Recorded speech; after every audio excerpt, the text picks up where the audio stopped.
नमस्ते, मैं पल्लवी पाटणकर, साइकोथेरेपिस्ट। मनोवेद में आप सभी का बहुत स्वागत है। आज हम लेके आए हैं फिर से एक नए विषय को और महत्वपूर्ण विषय को। हम बात करने वाले हैं communication skills. Effective communication skills क्या होते हैं?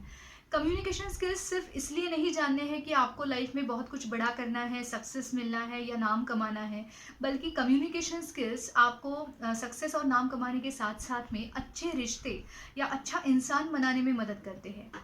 मतलब जो आपकी रिलेशनशिप है वो ज़्यादा से ज़्यादा सशक्त हो जाए, हेल्दी हो जाए या गहरी हो जाए, इसके लिए कम्युनिकेशन स्किल्स आपको बहुत मदद करते हैं।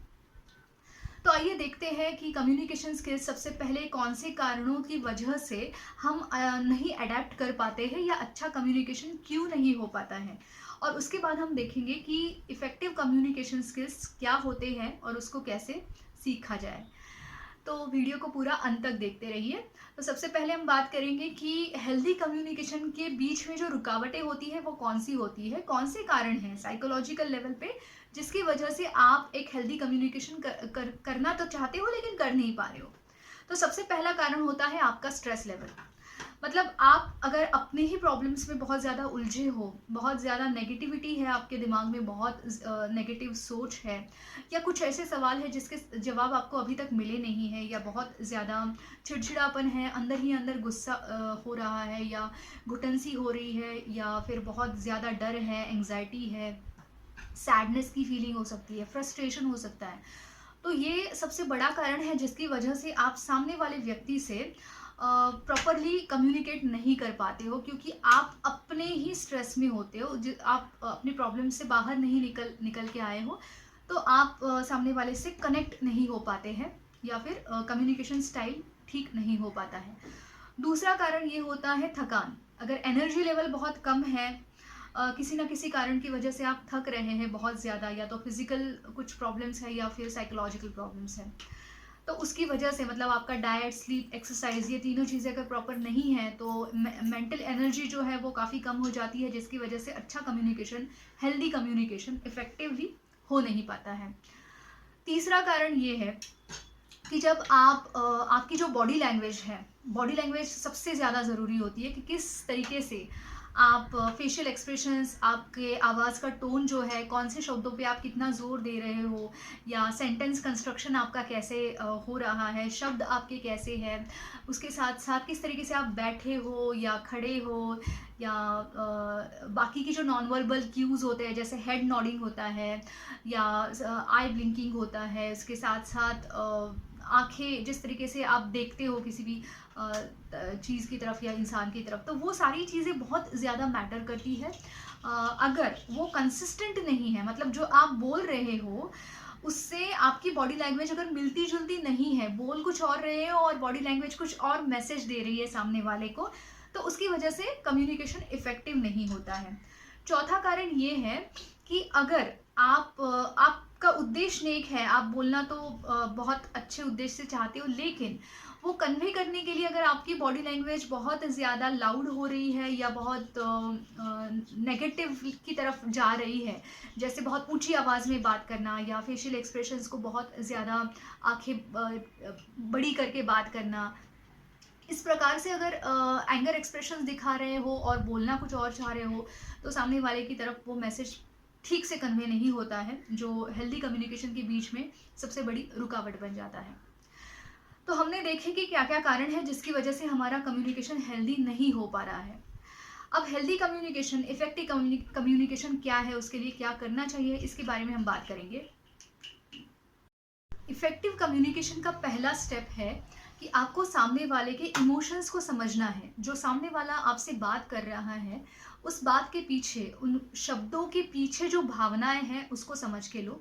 मतलब सामने वाला बहुत ज़्यादा फ्रस्ट्रेटेड है, बहुत ज़्यादा सैड है, बहुत ज़्यादा गुस्से में है, बहुत ज़्यादा चिड़चिड़ापन है, या किसी बात का उसको डर है, किसी बात के बारे में वो बहुत ज़्यादा इनसिक्योर फील कर रहा है क्या, या पॉजेसिव हो रहा है क्या, या क्या फीलिंग है। कई बार ऐसे होता है ना कि हम शब्दों पे ज़्यादा फोकस करते हैं कि उसने मुझे ये बोला, उसने मुझे वो बोला, लेकिन क्यों बोला, उसके पीछे उसकी भावना क्या होगी, ये समझ लेना बहुत ज़्यादा ज़रूरी है। तो दूसरी बात ये है नॉन वर्बल कम्युनिकेशन, जो आपकी बॉडी लैंग्वेज, फेशियल एक्सप्रेशन, आवाज़ का टोन, उसके ऊपर आपको बार बार ध्यान देना होगा जब आप बोल रहे हैं तब।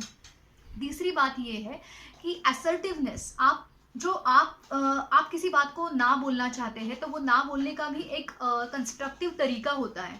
मतलब सीधा ऊंची आवाज़ में ना बोलना और बहुत ही कामली उस बात को ना बोलना, ये दोनों पे बहुत अंतर होता है। तो अगर आप इस तरीके से अपने ना को सीधे तरीके से या बहुत ही प्लेनली बोलते हो तो सामने वाला बिल्कुल उसको समझ पाता है। अगला इफेक्टिव कम्युनिकेशन स्किल है आई स्टेटमेंट्स। आई स्टेटमेंट्स मतलब बातों की शुरुआत खुद से करना, अपने आप से करना। मतलब क्या कि अक्सर हम बोलते वक्त बोलते हैं कि आप मुझे डिस्टर्ब क्यों कर रहे हो, या फिर आप मेरी सुन क्यों नहीं ले रहे हो। यहाँ पे अननोइंगली हम सामने वाले को ब्लेम करते रहते हैं, जो सामने वाला एक्सेप्ट नहीं करता है उस बात को। तो अक्सर हमें अपनी फीलिंग्स के ऊपर फोकस देते हुए उस स्टेटमेंट को कंस्ट्रक्ट करना है। मतलब क्या कि why you are disturbing me ऐसे बोलने से ज़्यादा ये अच्छा है कि आई एम गेटिंग डिस्टर्ब, तो उसको हम बोलते हैं आई स्टेटमेंट्स। या दूसरा अगर एग्जाम्पल हम ले लेंगे तो वहाँ पे why you are not listening me, इसके जगह पे हम ये बोल सकते हैं कि when you don't listen I feel ignored, I feel neglected.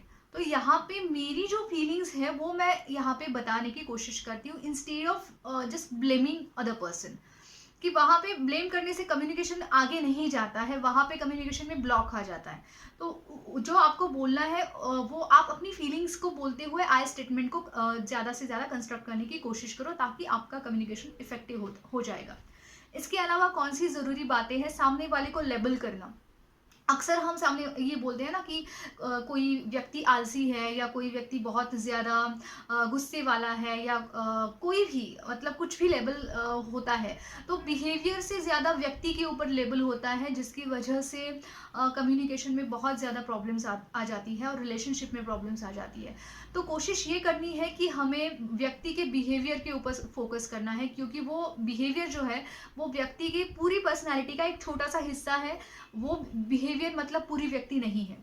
हाँ, वो बिहेवियर ज़्यादा से ज़्यादा हमें दिखता है, इसीलिए हम उसके ऊपर फोकस कर रहे हैं, लेकिन हमें सिर्फ और सिर्फ बिहेवियर के ऊपर फोकस करना है कि आपका ये काम मुझे ठीक नहीं लगा, आप हमेशा ऐसे ही करते हो। ये जब हम बोलते हैं तो पूरी पर्सनैलिटी को हम वहाँ पे लेबल करते हैं, तो ये अवॉइड करना है। नेक्स्ट इम्पॉर्टेंट बात ये है कि अक्सर कम्युनिकेशन करते वक्त पास्ट को हम प्रेजेंट में लाते हैं, अननोइंगली लाते हैं, जानबूझ के नहीं होता है। लेकिन अगर हम थोड़ी कोशिश करें तो निश्चित तौर पे हम इसको कम कर सकते हैं, अवॉइड कर सकते हैं। कि जब जब हम पास्ट में जो हुआ है नेगेटिव इंसिडेंसेस, उसको अगर प्रेजेंट में लाते हैं कि तुमने उस वक्त भी ऐसा किया था, मेरे साथ हमेशा ऐसे ही होता है, लास्ट टाइम भी ऐसे हुआ था, अभी भी यही हो रहा है। तो यहाँ पे प्रेजेंट का जो प्रॉब्लम है उसको फोकस नहीं हम कर रहे हैं, हम अननेसेसरीली अपने पास्ट को प्रेजेंट में ला रहे हैं, जिससे एक्चुअल प्रॉब्लम और ज़्यादा बढ़ रहा है। तो हमें उसको अवॉइड करना है। और सबसे लास्ट पॉइंट ये है कि हमें जो हमारे डिसएग्रीमेंट्स हैं, जहाँ पे दो व्यक्तियों के जो ओपिनियंस है या जो एक व्यू होता है किसी भी घटना की तरफ देखने का, वो अलग अलग होता है, कभी सेम नहीं होता है, कई बार सेम होता है, कई बार डिफरेंट होता है। तो जहाँ पे डिफरेंट है, अलग अलग है, तो वो जो डिसएग्रीमेंट्स हमारे हो रहे हैं उसको हमें बहुत ही सिंपल तरीके से सामने रखना है। अगर आप बहुत ही ज़्यादा एग्रेसिव होके या लाउड एक्सप्रेशंस देके अपना जो अलग ओपिनियन है वो सामने रख रहे हो, तो उससे क्या होता है, आपके रिश्ते में तनाव निर्माण हो जाता है। तो ठीक है, डिसएग्रीमेंट्स है, लेकिन उसको एक्सेप्ट करना और सामने वाले के ओपिनियन का रिस्पेक्ट करना, ये कम्युनिकेशन का सबसे बड़ा इम्पॉर्टेंट रूल होता है। तो मुझे लगता है कि ये सारी चीज़ें अगर आप फॉलो करते हैं तो निश्चित तौर पे आपके रिलेशनशिप्स में जो प्रॉब्लम्स है कम्युनिकेशन की वजह से होने वाली, उसको आप दूर कर सकते हैं। तो अगर वीडियो पसंद आया है तो ज़्यादा से ज़्यादा लोगों को शेयर कीजिए, उनको उसकी मदद मिल जाएगी।